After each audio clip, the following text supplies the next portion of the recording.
Hihilain ko yan. Hihilain ko yan. Kung maniwala ka, hihilain ko yan. Kakatupat mo man. Pero hihilain ko yan.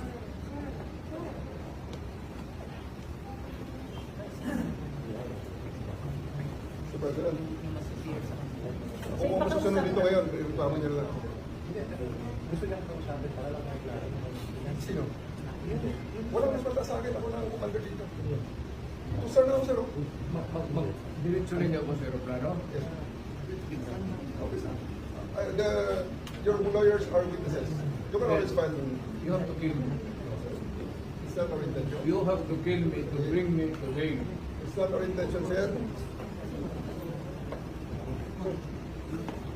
It's not our intention. It's not our intention, sir. Yes, you. Sir, di ba siya kwenta na ako? You know that you've done your duty. Okay? You've done your duty. Lalayan lang si Presidente.